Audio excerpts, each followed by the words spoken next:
What's up, guys? This is Dan Wilson, and what you're watching here is the first real rain event that Omina and I have witnessed since living here at our property in Cornville, Arizona. This was sometime in July of 2023 during the monsoon when the rain really started coming down. So, this was an exciting moment for us because we were so curious to watch which way the water flows and see where the water puddles up. Right here, you can see the water's finally starting to puddle up, and I'm going to take you to the northeast corner. Here we're in the northeast corner of the property where the house is. This is the highest point. The water travels down this road and pools up at the corner of our property. You can see it pooling up here, and then what it does is it travels down the side of the road on both the Forest View Road and Lee Pasture. We live on the corner of these two roads, and the water flows down both sides. What this video is going to be today is primarily a chat. It's a design talk with Grant Maundrell. He's a landscape architect. He's a landscaper. He's a builder. He's a plant expert. I met him in Jordan at the Dead Sea Valley in Jordan at the Greening the Desert project. And today our goal is to just cover water and the water plan for our property. In permaculture, you've heard water access structure, so we're starting there. We're starting with water. And coming up here, I'm just going to show you an aerial shot of the property and see the arrows, which way the water flows. You can see the arrows, that's which way the water flows. If you look at the top right corner, that is kind of the originator of the water you saw running down the side of the road. On the left hand side of the screen, you can see the two arrows pointing towards the neighbor's house. So we're going to have an opportunity there to stop the water from leaving the property up in that top northwest corner and try to divert it into our property. Here we have like a rough swale map. Now, I don't know if this will actually end up looking like that or not. We won't know until we take the laser level outside and find the contour points. But this is a rough idea. You can see the arrows, which way the water flows. On the right hand side, you can see it coming down Forest View, and on the top of the screen, you can see it flowing down Lee Pasture. Again, that top left corner of our property, you can see that's the last opportunity for us to capture water before it travels away to the neighbor's house. Coming up here, we're walking up a hill on the western boundary of the property, and this is actually the neighbor's private driveway, private road. And the significant part about this spot is that this area, what you're looking at there, you can see our property. There's the shed, there's the house in the distance. This is a very dry spot up here to the right. There's the neighbor's property, and the water flows towards the neighbor's property. We're kind of on a hill here, and it's flowing towards the neighbor's property. So this spot right here, what you're looking at right here, you can see a little puddle there. That is our last opportunity to cut in and capture any of the water that flows down Lee Pasture. So this northwest corner is kind of an important spot because it is the last place where we can capture water. There's a ditch that we dug that leads into a basin where we put a fruit tree and some other stuff. There was already a prosopis or a mesquite tree there. We added some nice mycelium soil and a bunch of wood chips. Here you have the horseshoe. This is kind of an exciting spot. This will be one of our first projects, this area you're looking at here, because this is the next highest point after the northeast corner.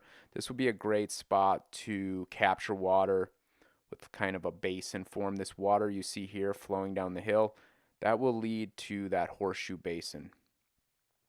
So coming up, we're going to have a nice chat. I did a Zoom with my buddy and partner, Grant Maundrell. Again, he's a landscape architect, doing permaculture and natural sequence farming for the past 10 years and landscape architect for the past 20 years. So he is the guy that I want to talk to. Quick view of the base map. I think the most noteworthy thing about this is all those circles in the middle of the screen, those are trees, and they happen to be right at the bottom of the hill where the water pools up. Here is slow motion. You can see that ditch filling up and leading into our mesquite tree basin.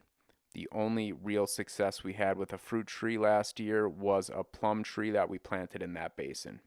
Again, we're heading towards the northwest corner of the property, and you can see the water traveling down Lee Pasture. And this is the final place where we could capture water before you see it here washing away to the neighbor's property. So here's Grant. Thanks for joining, Grant. How you doing? No worries. Good to be here and see that you had some rain. Yes. We kind of ended on those puddles, and you mentioned how if we were to get some wood chips into the basins, that it's going to hold like a lot more water, right, on those rain events. Well, not just in the basins. I think just you're wanting to create a mulch layer generally. Mulch will hold 5 times its weight in water, and in a dry land climate, holding water is paramount, and that's certainly one technique that you want to do. So yeah, as much mulch as you can get on the ground, the better. And obviously the greater mix of mulch materials, and not just wood chip, I would say, the greater diversity of humus product you're going to create as well as it breaks down, which it's all sort of a closed loop sort of system, in that the more water you can hold, the quicker it's going to rot down and produce that humus rather than oxidize. So yeah, it's about reversing the drying out, sort of degrading trajectory that's sort of been, I suppose, the history of the site, to an aggregating landscape that's accumulating fertility, soil, and water. You mentioned not just wood chips. It could be pine needles. It could be. I mean, in your case, I wouldn't be rejecting anything. Well, the only thing I would reject is if it was, contaminated in some way, or it was not organic material. But any organic material that's not contaminated, I'd be trying to get a hold of. And as I said, the greater diversity, the better. So, the mulches that I like to use here tend to be what's called, in Australia, it's called leaf mulch, which is a bit of a silly name. It's not just leaves, but it does have leaves in it. It has little sticks, it has wood chip, and it also tends to come from a broad range of species of trees or shrubs Yeah. that have been pruned or cleared and put through a chipper, and that product has a greater diversity than, say, a wood chip product that's just from one species, or a bark product that's just from one species. We have pine bark here. We've got and they tend to not break down as well, and they can actually create hydrophobic surfaces, which is the opposite of what we're trying to do. So yeah, I find what happens is the leaves break down first, and then they create a bit of humus for the wood chip to then sit in. And obviously wood chips sort of starts more of a fungal system, but then we have the nitrogen drawdown with that sort of woody material. So we want to have a balance of all these things. this is in an ideal world, but you could potentially get some straw, or in the fall, you can get leaves. Obviously when you start to have material, you can chop and drop, and all these things will accelerate. But we're always thinking of biodiversity, and the mulch is also included in that, I think. But I mean, again, you're in a position where sort of beggars can't be choosers. Whatever you can get a hold of to sort of slow that water down, soak it in, not allow it to just sit on hard surfaces and evaporate. That's sort of step number one for sure. And in that video, we saw those puddles forming on the surface, and you can see that it's not just instantly soaking in. It's not like some, the opposite of that is a rainforest that will soak in 90% of its rainfall. Mm-hmm. There's no way nearly 90% of it was almost like 90% runoff was happening. So we're wanting to head towards that more stable system of holding water rather than sheeting it off. Right. And at first, we don't have the chop and drop, so we're going to supplement with off-site organic material, basically. Yeah. I mean, again, we're always just replicating nature. Nature probably would just naturally have pockets where water would hold a bit more than others, and some really hardy pioneer tree plants would come in, and they would finally grow, and then they would sort of die off and drop material and start to create a bit more humus, and maybe some other species would come in, and we're talking decades of process. But we, of course, are going to accelerate all that succession if we can intervene and get the hot water to be held more quickly, with earthworks and mulching and composting additives, all this sort of stuff. Then we can start to plant these plants that we're wanting to see, and chopping and dropping is again accelerating that nutrient cycle of dead material falling and allowing regrowth of them and other things.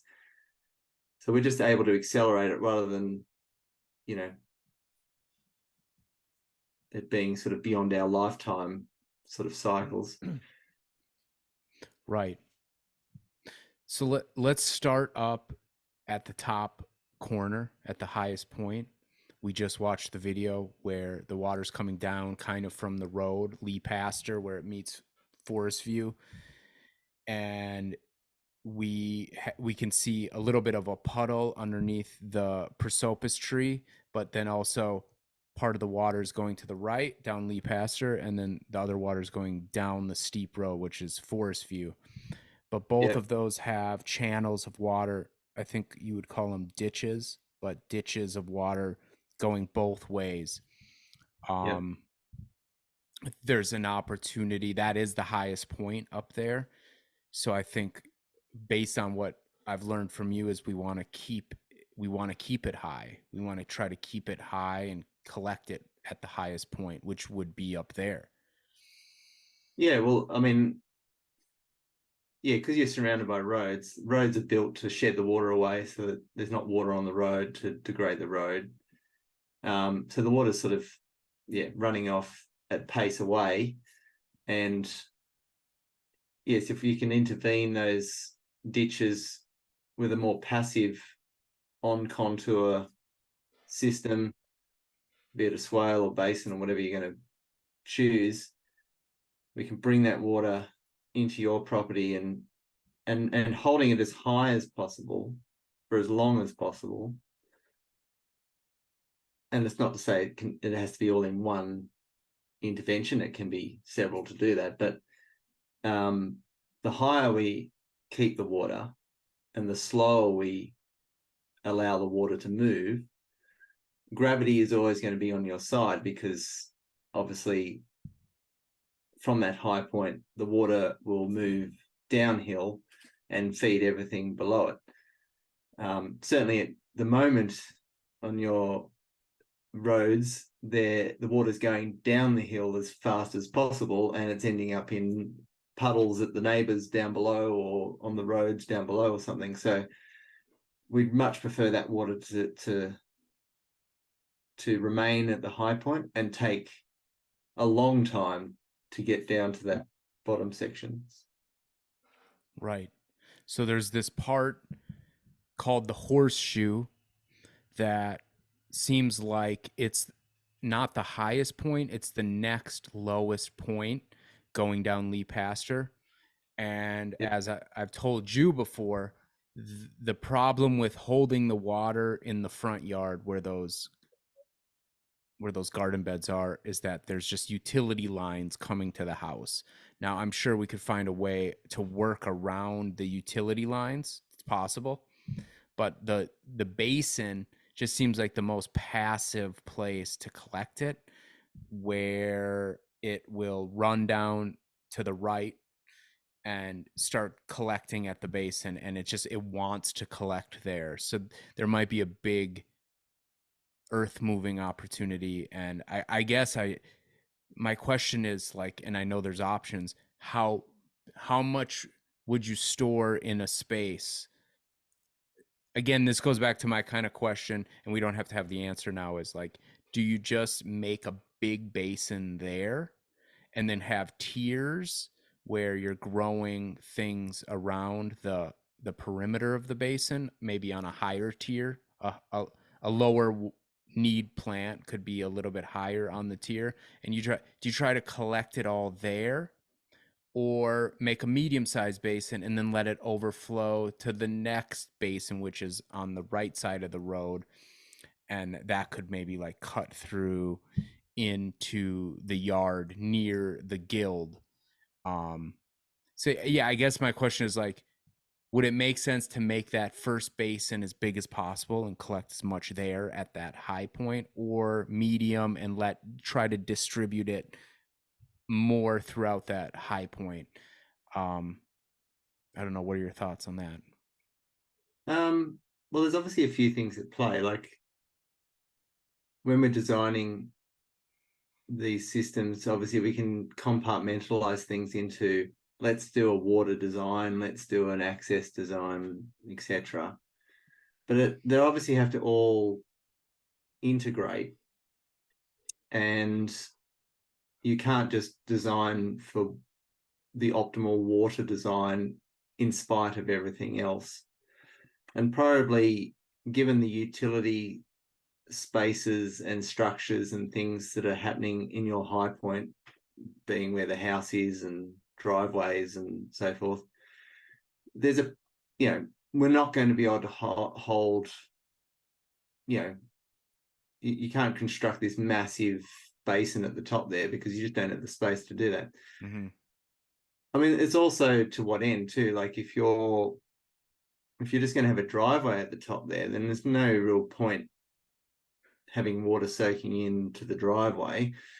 Just below it is fine, and then that's going to feed the whole property and maintain your driveway, and the driveway can shed into it and all the rest of it. That's fine.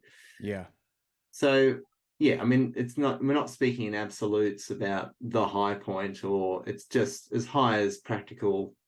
And to answer your question directly about what the basin size might be, obviously the bigger the better in a way, but that might be a medium size.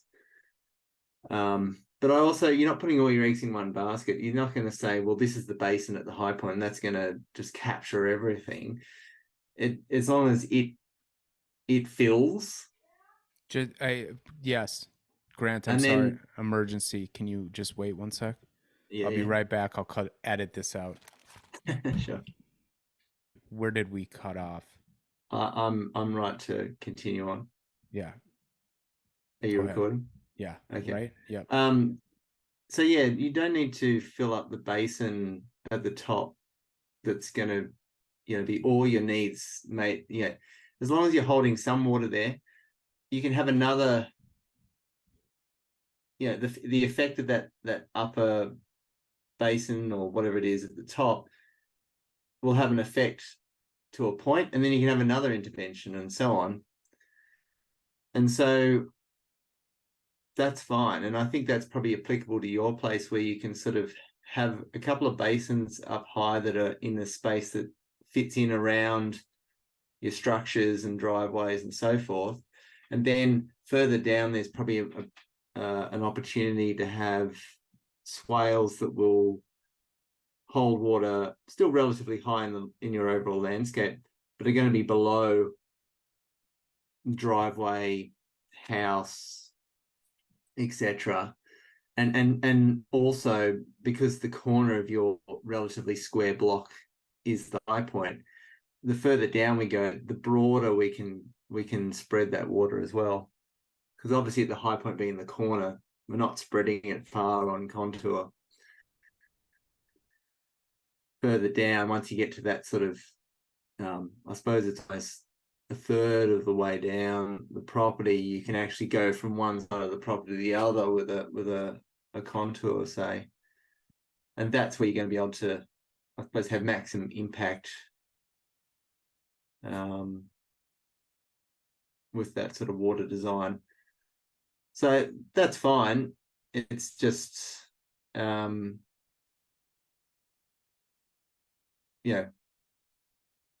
holding it as high as you can, but still being practical to what you're doing and what you need to do. The other thing too is the activities you've got up the top with sort of zone 1 vegetable gardening and so forth. They're going to attract water anyway, because they're going to have water inputs. It's probably where you're going to water stuff, or you're going to have roof water captured or whatever, all the wastewater from the house, except all these sorts of things are happening in that high point, which is good. But it also means that you can be a bit more relaxed about capturing water up there, because it's almost having a higher rainfall up there because you're adding water yourself. And so, you can be efficient in not wasting it, but say your house was down the bottom of the property, capturing water at the high point would be probably more critical to make use of the rainwater, because there'd be no other inputs of water from house activity and so forth.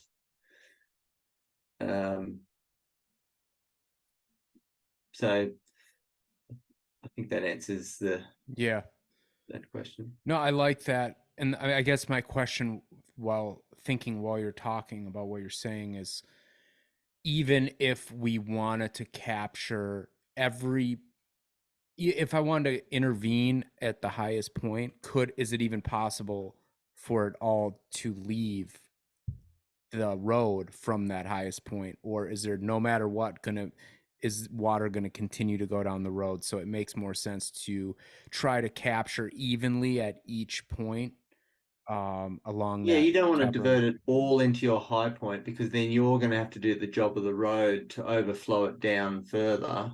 Mm-hmm. You might as well just utilize the road ditch in a sense. Like, it can divert into high points as the high point and then overflow down to the next point and so on.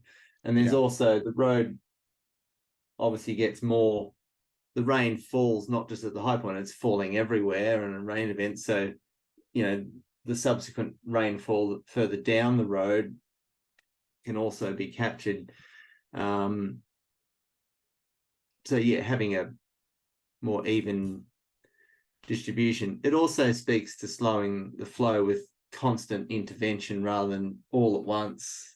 If you're water traveling down that road and you're hitting the speed bump of your first basin entry point, it slows down there, then it has to overflow that, then it has to pick up speed again going down the slope. Then there's another swale that it hits and goes in, and then it's got to overflow that. So it's never picking up pace in a constant accumulation. It's slowing down, having to speed up again, slowing down, having to speed up again. And yeah, that's how we can moderate the effect of things like erosion and sedimentation. Yeah, it's the same technique you'd use in a river, creek, waterway sort of system. It's just on a different scale. Yeah, but I think it can have the similar effect. We both watched the the video of the water filling up in that basin that's already there that I just hand dug, like you mentioned, and it Yeah. had such a profound effect. Now that plum tree is going wild, and all kinds of new green growth, and whereas all the other trees we planted at the same time, they're struggling. They all are struggling because none of them have that basin support. It went wild after the rainfalls and after the basin filled up.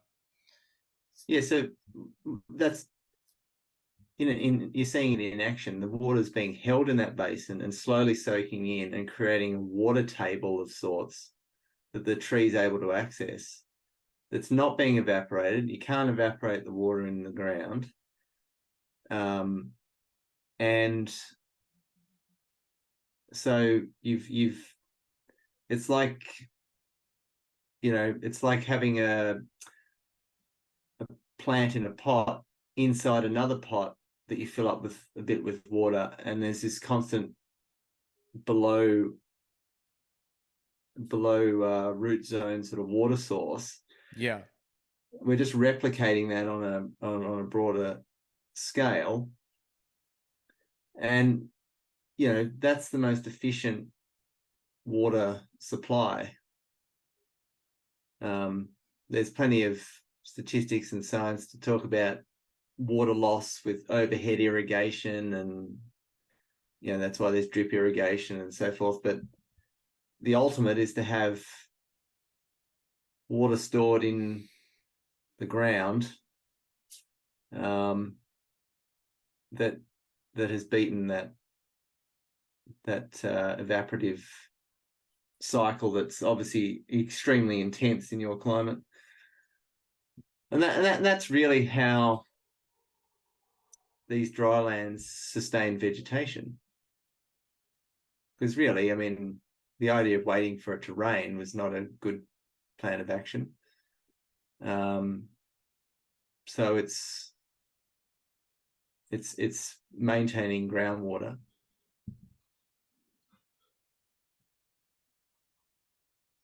And creating, in essentially, it's like a wicking bed. It's the same idea as a wicking bed. Exactly the same. Well, wicking bed is replicating that. Yeah. Yeah. At my property here, albeit a much wetter climate, we've now established the groundwater so much that a wetland's popped up. It's got so much water in it, the water's coming out of the ground to the point of creating this soaked wet patch that's converted what was grasses into reeds predominantly, and it's just a wetland. So it's a bit like filling up the glass and it's now overflowing. How did you go about that from the beginning? What were your first steps? Well, it was nothing particularly deliberate, other than just doing good practices of water management. And we had a particularly wet period, which probably, took advantage of the systems in place to fill up the groundwater to the point where it's now coming out of the ground. And it's also become evident when I had to dig a trench for an electrical conduit, and 3 days later that's now full of water 4 inches below the surface. It's just clear water, the whole Wow. trench. It didn't rain to fill it up. It's all just groundwater. And this as I said, you're not going to get that everywhere. We're on a floodplain. There's heavy clay soils that hold water extremely well. There's factors, but I can guarantee that 15 years ago, if you dug that same trench, you wouldn't have had it fill up with water. Or at the very least, not to the extent. Yeah. Well, hopefully we can mimic what you did, or at least the result. Maybe there's not enough water to fill up a trench after you dig it 4 inches down, but No, but maybe. it'd be enough to grow trees, enough Yeah. to grow plants, and then once you start that trajectory of aggration rather than degradation, Mm-hmm. it's just this exponential sort of thing. Like once you can start to sustain significant plant life, that plant life also maintains a water cycle, and so on and so on. The daily water cycle that plants create, i.e., it cools down at night and creates dew. If that dew is able to soak into the ground, so you've got mulch and vegetation cover, so it doesn't evaporate. I forget the exact figures, but it can increase your rainfall by 50 mil or something, so like 2 inches, which when you only get 12 inches, that's quite a lot. Yeah. Big time. Yeah. Don't quote me on that figure, but it's something significant enough where, you start, again, the ultimate example is a rainforest that produces something like 80% of its rainfall, because its daily water cycle is so strong that all this mist lifts out of the forest, turns into cloud, and rains again. Yeah. And yeah, it's Exactly. mm, It's crazy. So basically, all we have to do at first is get that water right, capture all that water that we lost to the neighbor's property, and we already saw the basin, what happens with the basin, yeah. and then using the hardy desert pioneer trees, we can establish shade. And then, would you say it's a carbon pathway? Would you say that, like, by planting a pioneer tree, you're creating a carbon pathway because you're going to chop and drop? Yeah, well, the carbon pathway is basically through photosynthesis, you're creating carbon material Mm-hmm. in the plant itself. And then obviously through chopping and dropping, or grazing animals in the gut of an animal, you're turning that material, or composting. It's the same. You can turn that material into that humus, that organic layer on the soil, and that's the carbon. You're putting carbon into your soil, and the benefits are obviously obvious in that sense. You're starting to sequester carbon. You start becoming a part of the solution with the global sort of climate change carbon problem. And then you're also creating a humus layer that's going to make your place a lot more productive for whatever endeavors you have for growing plants or feed or whatever, because that carbon humus material is the vehicle to hold all the nutrients, water, and life, microflora, to sustain life. Right.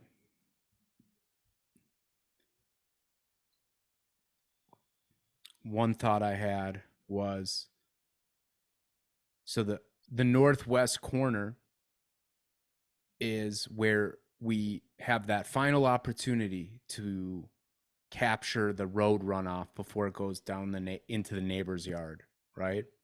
Well, that begins at the northwest corner, and Yep. not only do we have the western boundary being harsh from the western sun, and you would want to shade that whole boundary, that whole western boundary, all the way down to the southern corner, because we Yep. have on the high point we could create shade from that western sun, but then as you go down to the south corner of the western side, you have the neighbor's dogs, you have the horses, you have the dirt road, and sometimes you even have dust because he runs like a big he has like a big, what do you call it, like a big fence that he drags behind his four-wheeler to make his horse, I don't know what you call that, a big area where you practice horses, it's just straight dirt. I like an arena, a horse arena. Yeah, and he does roping. There's a name for it, but they practice roping, and they have, it's just a big Right. open area. It's like an acre, and it's just dirt. So Yeah, and when it's dry and a he horse runs riding his around, it's just going to dust goes everywhere and whatever. Yeah.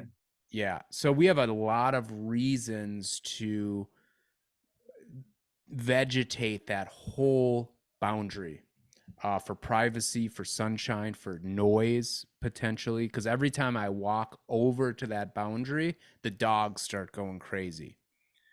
So not only do I want big tall trees there, I want thick brush. So like even if I'm walking around back there, the dogs, they at least can't see me, and hopefully the sound was. So back to water, my question is, when when I'm thinking about like, okay, where does the swale actually go? Uh, because we're still considering where to put structures. Does it make sense in your mind to run a swale just along, if we can find contour points, to run a swale along the western boundary, and that would kind of supply that those You're not trees? going to be able to because it's not flat. It's not level, that road, Which road? the Western Road. It is at the top of the hill. Before you go downhill, I think there are contour point opportunities up top. Yeah, right. Well, two things. Yeah, firstly, you're not going to run it all the way down that western boundary No, because you can't. it's not flat, obviously, right? Yeah.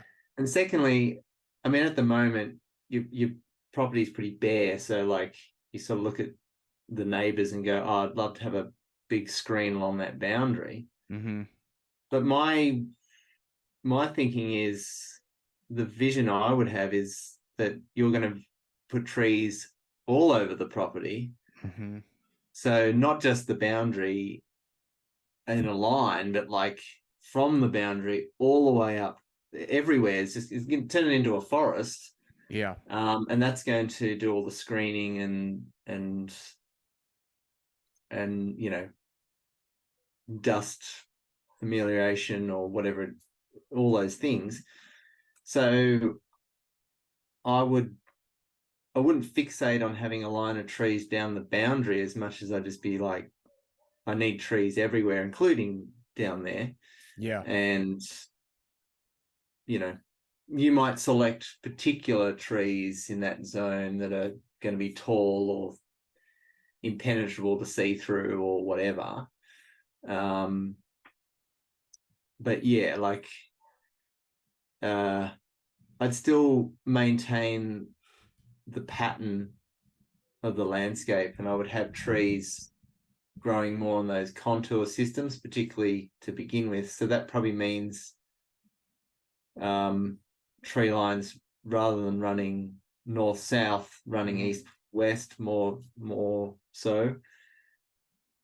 But layering that down, you could stand at your house and look towards that western boundary, and you'll still be trees screening everything. So what I'm taking from what you're saying is we're not trying to force the western boundary. It's more just following the contour point opportunities. So once we capture the water from that last corner, We have to send it where the land wants it to go without, bringing bulldozers onto the property.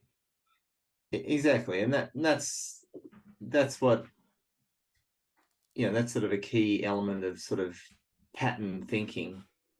You're not imposing a pattern onto the landscape. You're saying, okay, the landscape is this pattern, and how can we be sympathetic to it? Because it's going to serve us better if we're sympathetic to it. It's going to be more cost effective, more efficient, work better with the surrounding environment, etc. Right. But it doesn't mean you have to compromise on your desire to not be impacted, have those negative impacts from the Western neighbours. I think that can easily be achieved.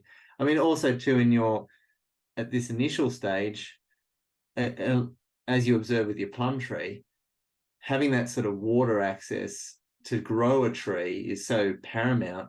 So I think you also, there might be areas where you'd like to plant a tree, but you might not plant them straight away, because until you sort of increase the hydrology of the landscape, you're going to be stuck to planting on contour where you're holding water or whatnot to begin with.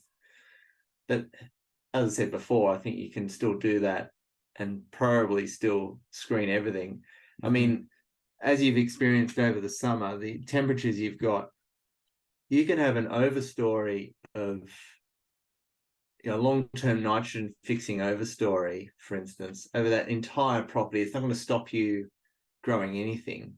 You don't need a cleared bit to,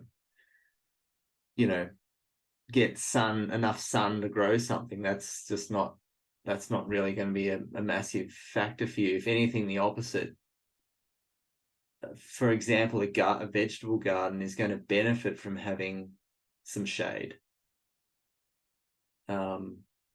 Other climates, it would not be the case. If you're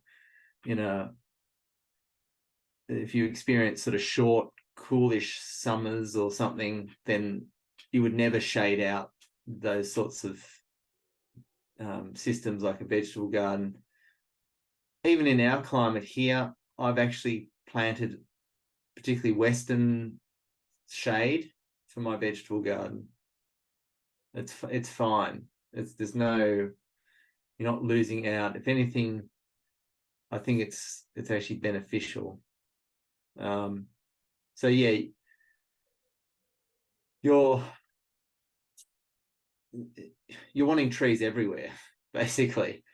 And then the result of that is that you're going to have all that screening and wind protection, dust protection, all the rest of it. If anything, you'll welcome the dust, because all it's doing is increasing your soil.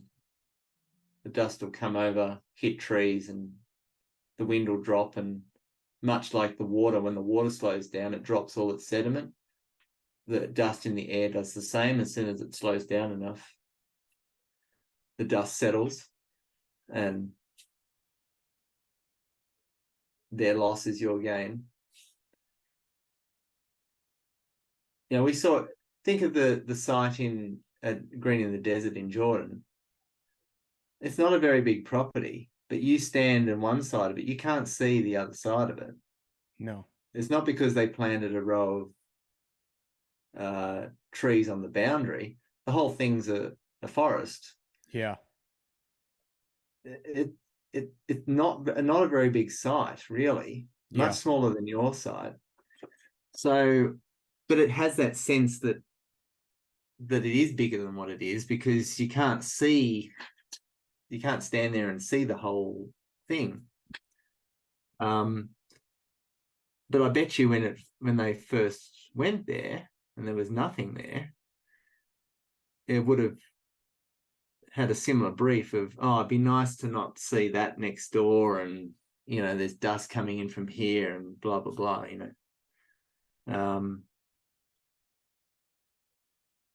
So yeah, I think there's a similar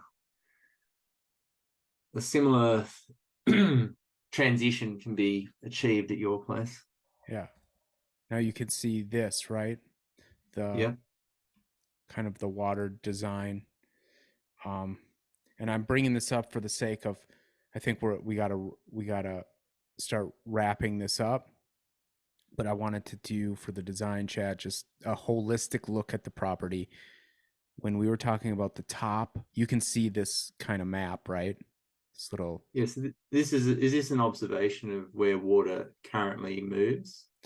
it's both. It's both which way the water moves. I put the arrows in, and then I put the potential contour points, contour Yeah. lines, based on what I thought might work. By no means is this is just an observation. I think at the next step is like, let's just say these blue lines are potential contour lines.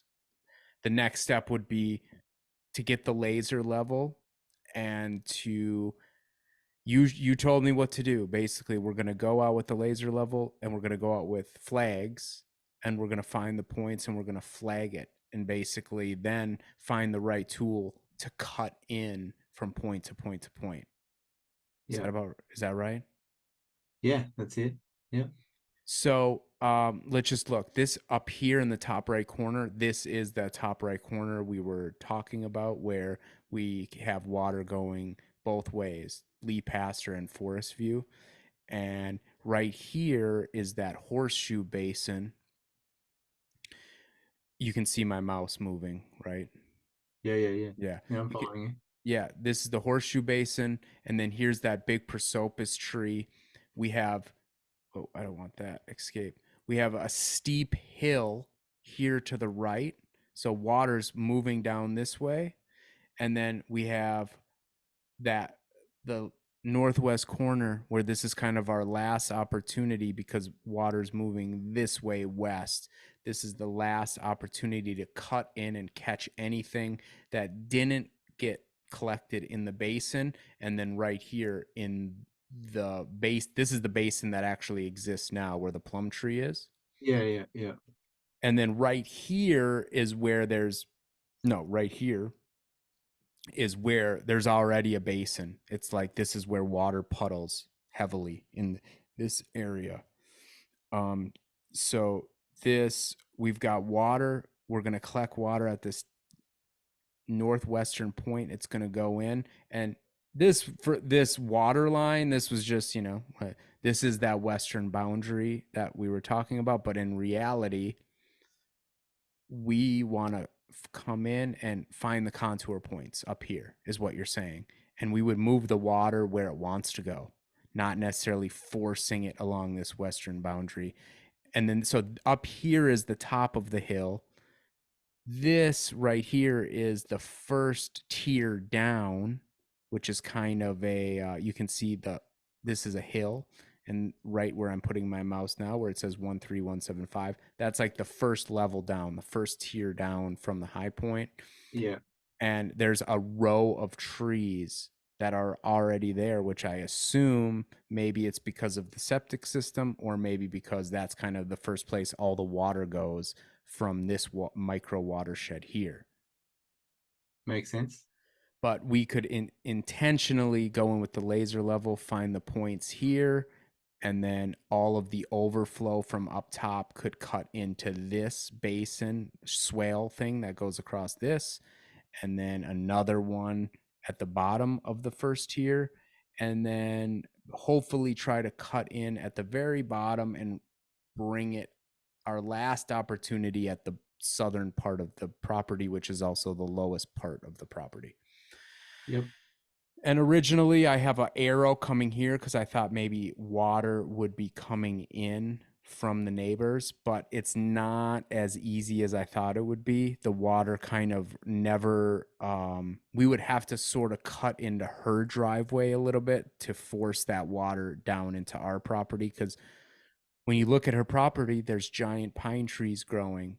After I watched where the rain goes, it makes sense why there's giant pine trees there. It goes right through the line of pine trees. Yeah.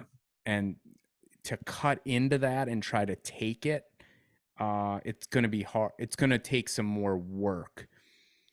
I just don't know. I think maybe there's an opportunity on this guy's road where I could work with him and just say, hey, I want to collect all the water coming down your road. Would you be okay if we just did a little bit of earthworks? There's a spot here where it's kind of flat. Maybe we could cut in and bring it this way. And really, that road needs to be re-crowned, Yeah, rather than cut into. But sure. yeah, that might be more difficult. But I mean, look, it's good that you're trying to maximize it, but I think that you're still going to capture a lot of water. Obviously, the water that falls on your property itself, you're capturing with all of this. Mm-hmm. So it's not just about diverting the road water. Obviously, do that as much as you can, but you'll find that you're just capturing water on the property as well. So that bottom swale that you're talking about, whether you are able to get an input from the road from those pine trees next door or not, you're still going to have where the words Forest View Drive are just to the right there. Whatever falls there is going to come into that system. There's a little bit of a catchment there anyway. Yeah. Below your mid swale sort of line. So I think that's fine. Even if you aren't able to get anything from further south down that road. Yeah, I think the only thing I would add to this drawing is the basin that you put in with your plum tree. If that were to overflow right here, yep. Yeah, if we can get a swale that goes from just below that, mm-hmm. and sweeping across to your fenced yard, probably below that structure. Yeah, like through there. Yeah. I think that would be the addition that I know there's a few things like this, the septic system and whatnot to sort of negotiate. I know that, yeah, that's over there. Here. Yeah. Yeah. So we might only be able to go so far, but I think that there's a lot of hard surfaces and overflowing basins and so forth that would actually be able to make use of. Mm-hmm. And potentially it could even go up into Lee Pasture Road's ditch. So if you were to go from where you're, no, not up there. So go back down. Yeah, from there, sweep around to below your basin with the plum tree and follow that. Just instead of hooking up, if you just follow that sort of line you were taking over to the, no, not up there. Go. Yeah, probably not as low as that, probably just in between those two, somewhere like that. Yep. Maybe a bit more to the north.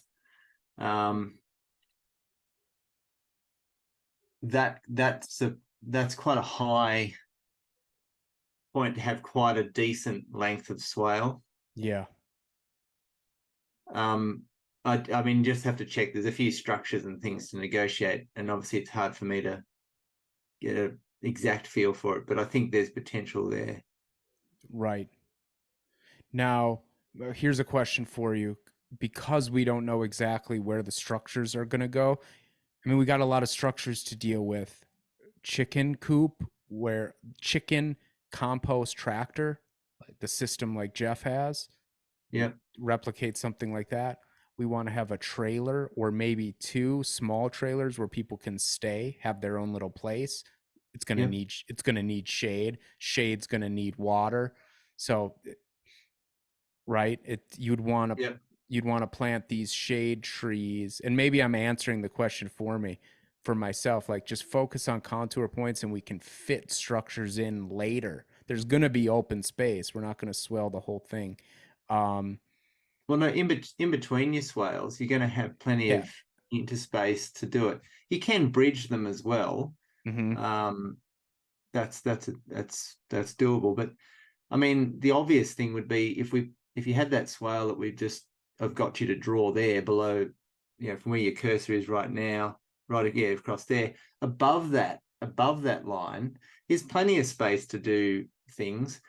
That would be a wonderful area to have chickens. It's close to the house. It's sort of a bit of a zone 2 zone, Yeah. and your all the fertility that comes with chickens is now above that swale. And when it rains, it's going to rain all that fertility into that swale. Yeah. You're holding your fertility high as well. So that would be an obvious one. You could still have trailer or whatever, because obviously the horseshoe driveway accesses that point. Um, even on the Western Road, you could just have a situation where you could drive in between swales and park something in a space, maybe, because you've got quite good access. It's not like you've just got one point where you can come onto the property. Yeah. You've got quite a lot of access. So I think do what you want to do with your water design, and you'll be able to get access to wherever you want to go, really. Yeah.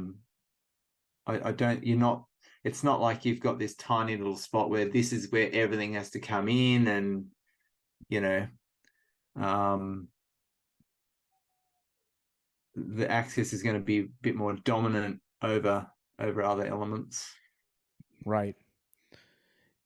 It really makes sense now that you're saying that. It's just like focus that we've got enough room, and it comes down to really finding the good points to match up and link up and make a contour line, and then it's going to work out from there, and we can build around that. It doesn't matter if there's a swale in the way and like we have to cross over a bridge. That just kind of adds dynamic to the site itself. It's kind of cool if you had to walk over a swale bridge to go to the sauna. It'd be even cooler when it was raining and you get to see the whole thing in action. But Well, you can also use the swales. If you make the swale broad enough, the mhm, swale can be a path, which, um, you know, it's going to be a rare occasion that it's full of water. So most of the time, you're going to be able to walk along the swale in a nice passive flat path.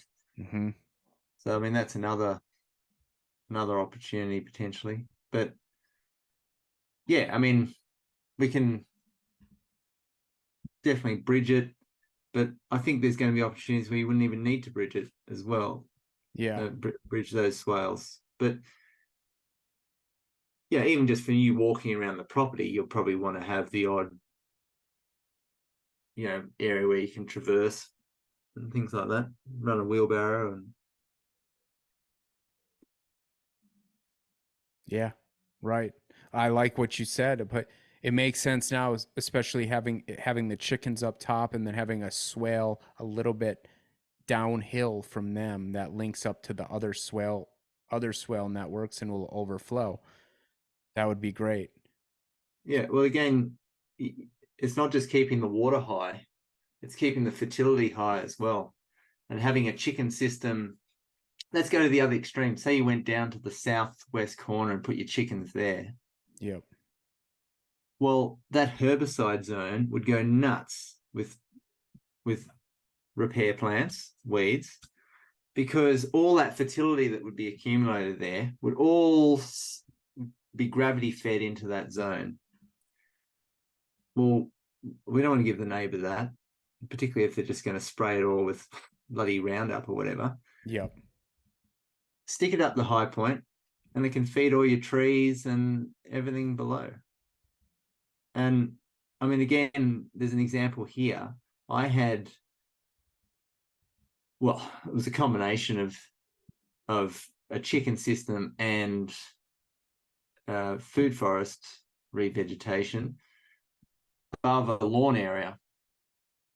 And originally the lawn area, particularly it's winter here in the southern hemisphere, particularly at this time of year, the lawn was the color of straw, just frosted, dead, pretty compacted sort of ground. And I haven't done anything to the lawn area. I haven't put any inputs into that. Well, that's not entirely true. I have chicken tracted it a little bit, and guinea pig tracted it. But predominantly above it, uphill from it, there's a very intensive chicken composting system. There's mulched, vegetated food forests, trees establishment, etc. And all that fertility and the water it's holding is soaking down into that lawn. The lawn right now is the most emerald green you'd ever want to see. And that's in the middle of winter. It's getting frosts. It's getting, because we're now able to grow the far more drought sensitive winter grasses that will grow in these temperatures, but needs the water and fertility to do so. Again, I haven't planted any grasses. I haven't, nothing. It's just holding that fertility and water high, and it's now soaked down. And yeah, it's the perfect example of what we're getting at here. Yeah. You've got some pretty rocky, bare sort of ground. You can imagine if you were able to soak it all in water, something's going to change. Yeah. And I for the mean, better. there's no earthworks, and after the rain, the grass goes crazy. The grass around here, and I'm like, it's well, imagine if earthworks is holding the water, so the water takes years to get to the bottom of your property. yeah. I mean, it's yeah, you're not going to have an emerald green lawn in the middle of summer, I dare say, but you're going to have vegetation, and you know, and again, it starts that cycle. My paddocks used to be grass, and you could see the bare earth in between the individual grass plants. Now there's a mulch layer. There's this sort of straw-like mulch layer, about at least an inch thick, over all the ground, which you can't quite see. You have to really pull the grasses back to get in there and see it. But the point is that ground is never getting the sun drying it out. So again, once you get some water into it, you get to grow more vegetation. They produce their own mulch. Them themselves are shading the ground. It just starts that cycle of everything aggrading.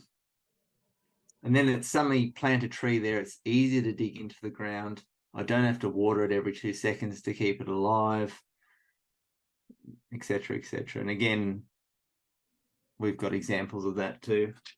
And greening the desert was the same as that. We've spoken about it previously, about how they've gone from using prosopis to leukina, and they're only able to do that because they're holding more water into in the ground and the system to support a less or a more drought sensitive species. Yeah, so I think it's a good point of it was confusion for me starting off.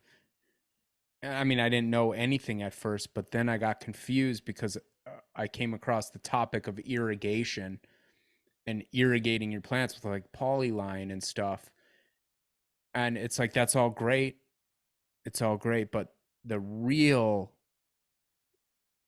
prize would be to rehydrate your land from those giant rain events. That's going to have the big impact of holding water in the land. That's going to, I mean, irrigation's almost like, correct me if I'm wrong, but the irrigation is just like, it's supposed to be temporary if you can, and it's not the be all end all. You don't want to mature your food forest with irrigation. You want to bring it into maturity with holding the rainwater in the land. Is that right? Well, yes, and even just from a practical point of view, because I mean, particularly again in your climate, how much water from a cost or physical capture sense could you possibly have to use as irrigation, as opposed to, like, do the maths. How much rain? I'll do it in metric because it's easy to calculate. But so, like, your property is how big? 2 acres. 2 acres in meters Is that squared. 4 hectares? So you've got 8,000 square meters, basically. Yeah. Right. And how much rain did you get the other day? Gosh, it had to just, I don't know, half an inch. Does that sound right? Maybe an inch. Okay, let's say you got 20 millimeters. An inch is 25, so let's say 20 Sorry. millimeters. Yeah. No. I was asking for inches. That's fine. Yeah. I'm about that.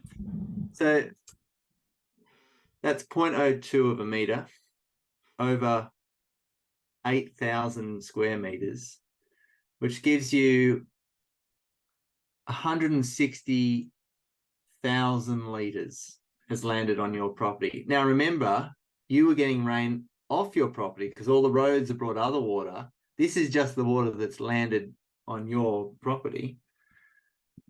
And then to give you a feel for that,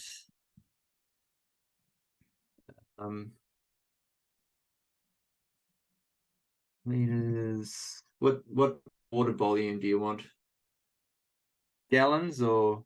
Let's do gallons for the imperialists listening. So that's 42,000 gallons. Wow. 42,000 gallons. Holy cow. So 42,000 gallons of water landed on your property in that one rain event. How could you possibly irrigate to keep up with that sort of volume? You're not going to do it. Particularly, and that's why if we can capture it and that doesn't just run off, it's just like one water event and it runs out. If it stays in the system, remembering that some wetland systems, that we have a wetland system here called a hanging swamp, story for another day, but basically water enters the top of that system and it takes 100 years for the water to come out the other end of it. I was in Japan recently. There was a volcanic mountain, and on the mid slopes of the mountain, there was this waterfall tourist attraction. You go there and it's just like in the hillside is this gravel seam in the geology where water's just coming out of the wall. It's like water coming out of a wall, basically. And it's water that is soaked in at the top of the volcanic mountain, and it takes 6 years for that water to float through all the soil profile and get to that point where it comes out as the waterfall into this beautiful scene we were looking at. So when we say slow the water down, we really mean slow the water down, because how long did it take for the water to go from one end of the street down to the bottom of the hill? I mean, half an hour. I'm being generous, like 10 minutes. Yeah. So, you know, that rain event that you experienced could last years of impact. And that's where you start to really get water security. Well, okay. Trying to compete with that with irrigation is absurd. The other impact that you don't have with irrigation is, and we spoke about with the chicken system, is the fertility. That water is a conduit for other things, nutrients off geology and so forth, but also the fertility that can be held by us high in the landscape can then travel with the water and not only hydrate, but also add fertility to our landscape. So again, irrigation, yes, there are irrigation systems where you can add typically chemical artificial fertilizers and so forth. I mean, again, story for another day, but it's obvious that that's not going to be anywhere near equating natural fertility cycles. But so yes, those two major points, why this is so much more advantageous. It's not to say that there's not a place for irrigation, because if you're wanting to manage a more high intensive system like a vegetable garden or whatever, like you've set up, I mean, you can't you're going to have to supplement and be able to control things a bit more. And so that's where irrigation on that sort of scale can be useful, and that's fine. There's no problem with that. But particularly when we start to go on a broader scale, like the whole property, like growing a tree, trying to irrigate a mature tree again. I forget the exact maths, but the maths is out there on how much a mature tree can soak up in water. You'd lose your entire water capacity trying to water one tree. It's not it's not working with nature. We want to hydrate our landscapes at the scale at which they are, which is utilizing what has happened for eons, which is the rain. Right.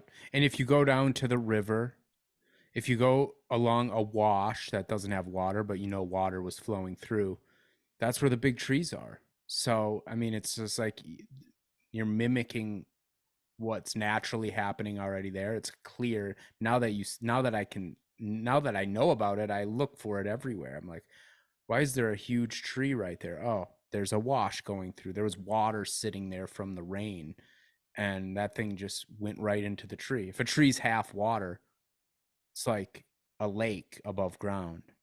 I mean, you're looking at it. So it makes total sense. You're just taking that water, diverting it into a place where it'll sit and sink in. And 42,000 gallons with an inch, that's just crazy. So do you think, and Not even an inch. Not yeah, even an inch. not even an inch. So what do Yeah. you do over if you so now next year, let's say we have all our water catchment in place and we get 12 inches, the average rainfall here in Cornville. And we did our Well, job and we collect all of that like year after year after year. I'll do That's the math. will that make it down? So they said they drilled 300 feet to tap into our well here. We're on the well. Like, is that water going to make its way down? It has to, right? Eventually. Yep. So if your annual rainfall will give your property will receive 63,400 gallons. 63,000 gallons. Well, nearly 63,500 gallons of water That's just what falls on the land, on the actual on lot. your 2 acres, Yeah, not the road runoff. not the road. Yeah. Yeah. So So yeah, I mean, that's more than the well water use, I would hope. I don't know. I've never calculated what Omina and I well, use. yeah, I mean, I'm not a big fan of wells or bores, as they're Yeah. called here, because really that's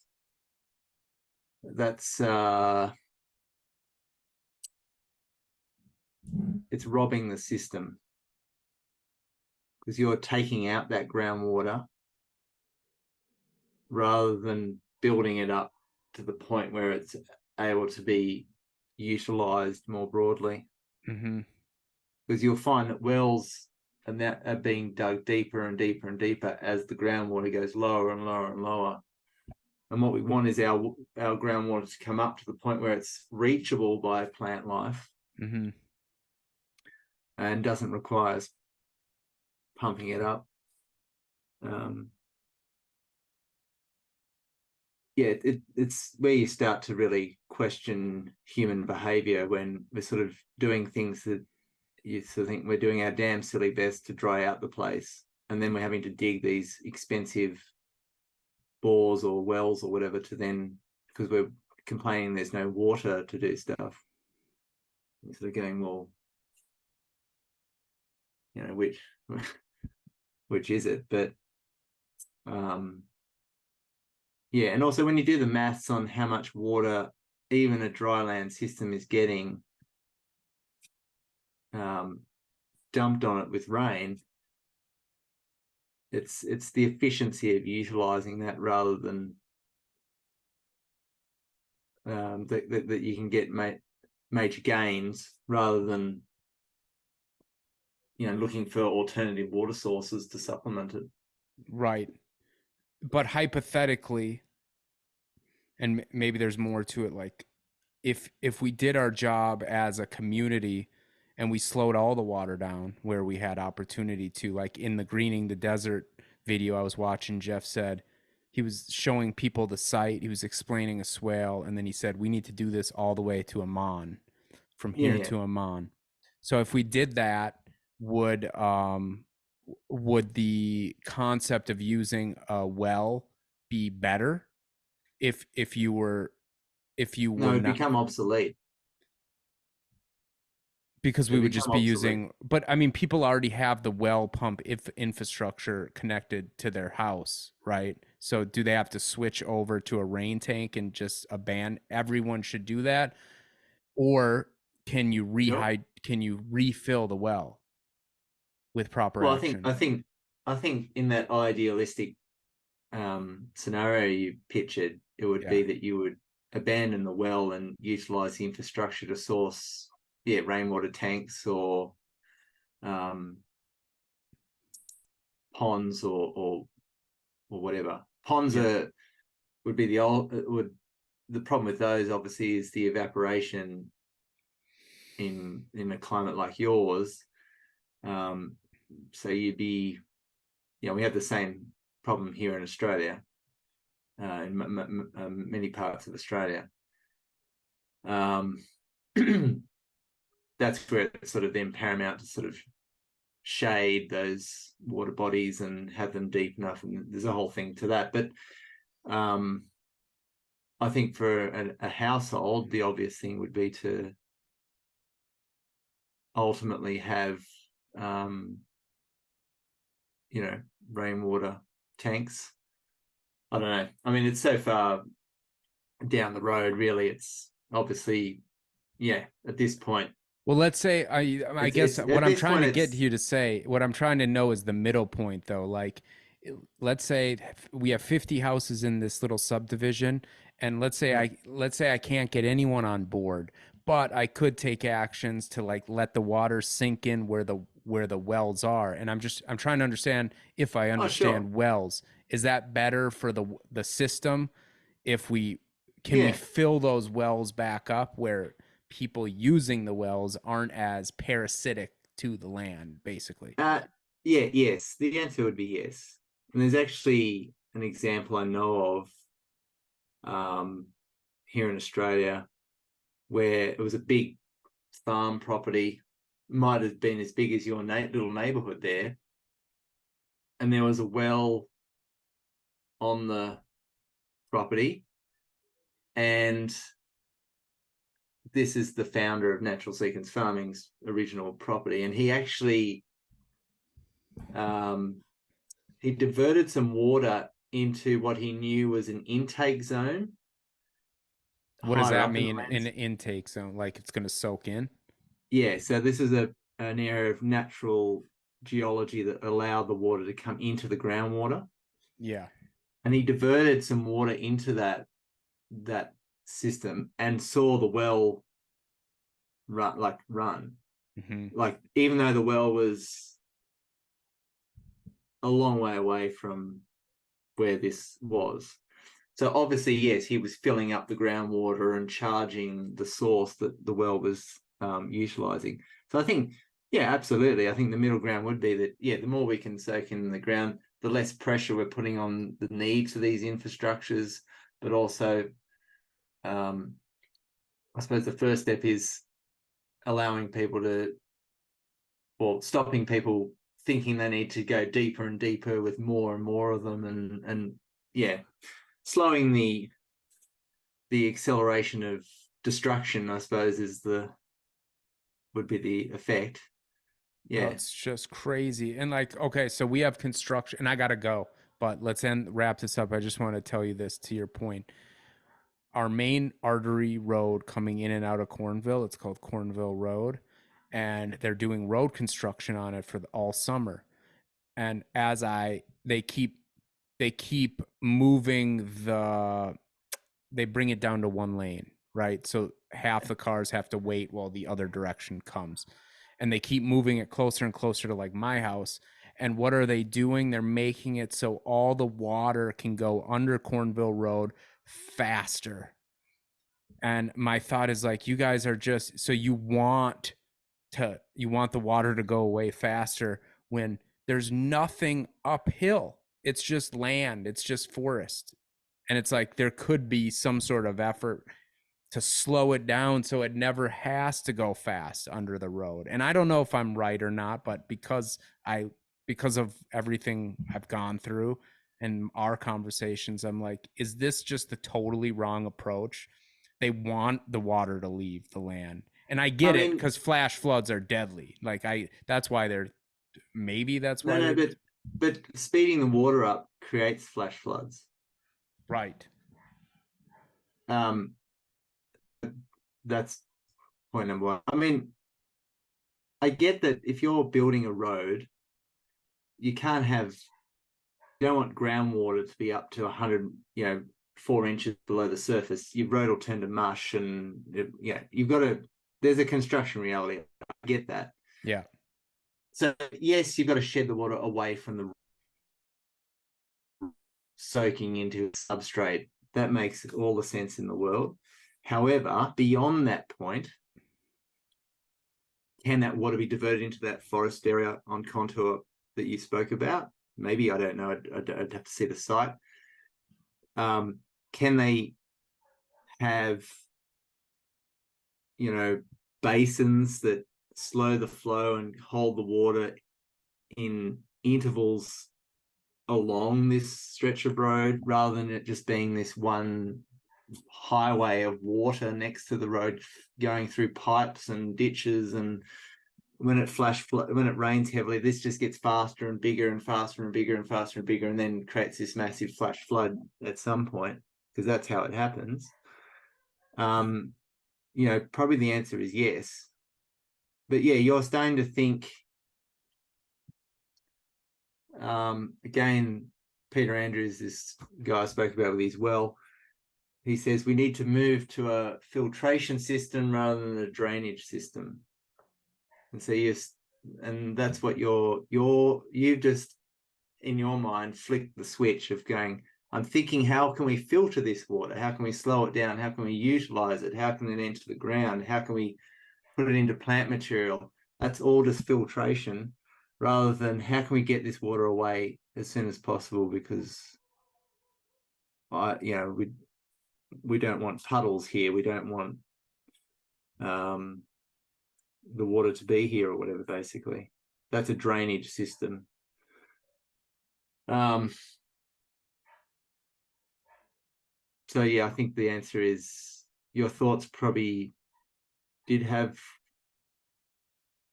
some validity in that they could be doing something better, whilst maintaining the construction reality of building a road. If But that's what they're doing. Of course, I'm just like super skeptical because I'm pissed that they're slowing traffic down. So I'm like, well, yeah, but it's not just a matter of being skeptical. I think it's a yeah, matter of you're seeing, you're observing and you're reading the landscape and you're going, well, okay, if they're going to build this road here,